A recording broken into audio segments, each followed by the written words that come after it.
அனைவருக்குமே வணக்கம். சற்று முன் கிடைக்கப்பெற்ற ஒரு மிக மிக முக்கியமான செய்தி ஒன்று வெளியாகியுள்ளது. சற்று முன் செந்தில் பாலாஜி சிறையில் அடைப்பு, மீண்டும் ஜாமீன் ரத்து, இது மாதிரி பார்த்தீங்கன்னா செய்திகள் வெளியாயிருக்கு.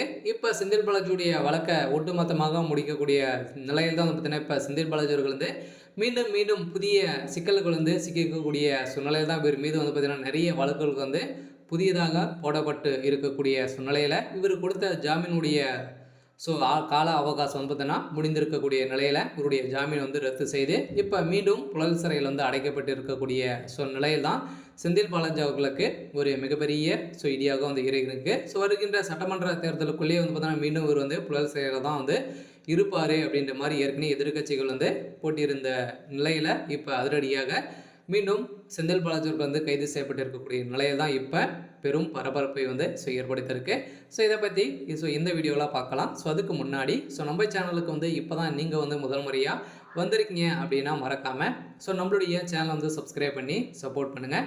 வாங்க வீடியோக்குள்ளே போகலாம். பார்த்தீங்கன்னா ஏற்கனவே செந்தில் பாலாஜி அவர்கள் பார்த்தீங்கன்னா ஒரு 2 நாட்களுக்கு முன்னாடி செந்தில் பாலாஜியுடைய வழக்கு நேரில் பார்த்தீங்கன்னா ஆஜராகி அவர் வழக்கை பார்த்தீங்கன்னா விசாரணைக்கு உட்பட்டு இருந்தார். இந்த விசாரணையின் அடிப்படையில் பார்த்தீங்கன்னா ஏற்கனவே வேலை வாங்கி தருவதாக கூறி பண மோசடி செஞ்சிருக்காரு அப்படின்ற மாதிரி தான் தொடர்பட்ட வழக்கில் அமைச்சர் செந்தில் பாலாஜி அவர்கள் பார்த்தீங்கன்னா இன்று நேற்று பார்த்தீங்கன்னா அவர் ஆஜராகியிருந்த நிலையில் இந்த விசாரணையின் அடிப்படையில் இப்போ அவருடைய ஜாமீன் ரத்து செய்யப்பட்டு இருக்கக்கூடிய நிலையில் தான் இப்போ செந்தில் பாலாஜி அவர்கள் பார்த்தீங்கன்னா இன்னும் 2 நாட்களில் புழல் சிறையில் அடைக்கப்படுவார் அப்படின்ற மாதிரி தான் இப்போ வெளியேறக்கூடிய நிலையில் ஏற்கனவே அமைச்சராக இருக்கும்போது தான் பார்த்தீங்கன்னா அவர் சிறையில் அடைக்கப்பட்டாங்க.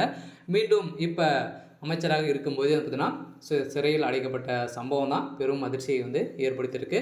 இருந்தாலும் இவர் செய்யப்பட்ட சம்பவத்தால் பார்த்தீங்கன்னா இப்போ புதியதாக மின்சாரத்துறையில் 40,000 கோடி ஊழல் நடந்திருக்கு அப்படின்ற மாதிரி தான் பார்த்தீங்கன்னா நிறைய எதிர்க்கட்சி தலைவர்கள் பார்த்தீங்கன்னா குற்றச்சாட்டுகள் வைத்திருக்கக்கூடிய நிலையில் தான் பார்த்தீங்கன்னா மீண்டும் செந்தில் பாலாஜி அவர்கள் இப்போ புழல் சிறையில் அடைக்கிறதுக்கான அந்த ஒரு முக்கிய காரணமாகவே இருக்குது. அதனால் இப்போ இந்த 40,000 கோடி பார்த்தீங்கன்னா மின் கட்டணம் உயர்த்தியதற்கான காரணம் நஷ்டம் ஏற்படுறதுக்கான இதில் இந்த மின்சாரத்துறையில் நிறைய ஊழல்கள் நடந்திருக்கு அப்படின்ற மாதிரி அன்புமணி ராமதாஸ் அவர்கள் பார்த்தீங்கன்னா குற்றச்சாட்டுகள் வைத்திருந்த நிலையில் தான் பார்த்தீங்கன்னா இப்போ இது நடந்திருக்கக்கூடிய நிலையில் ஏற்கனவே 9,000 கோடி தான் நிதியாக பார்த்தீங்கன்னா ஏற்கனவே பெண்டிங் நடந்தது.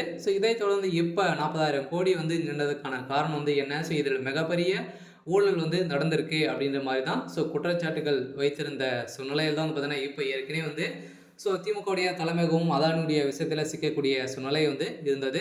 இந்த விஷயத்தில் தான் அதானியுடைய விஷயத்தில் இப்போ வசமாக செந்தில் பாலாஜி அவர்கள் சிக்கக்கூடிய நிலை மாறி இருக்கக்கூடிய நிலையில் தான் பார்த்தீங்கன்னா இப்போ அதிரடியாக இவருடைய ஜாமீன் ரத்து செய்யப்பட்டு இவர் புழல் சிறை அடைக்க போகிறாரு. சரி, ஓகே. இன்றைக்கான அப்டேட் இதுதான். மறக்காமல் நம்மளுடைய சேனலை சப்ஸ்கிரைப் பண்ணிக்கோங்க. தேங்க்யூ.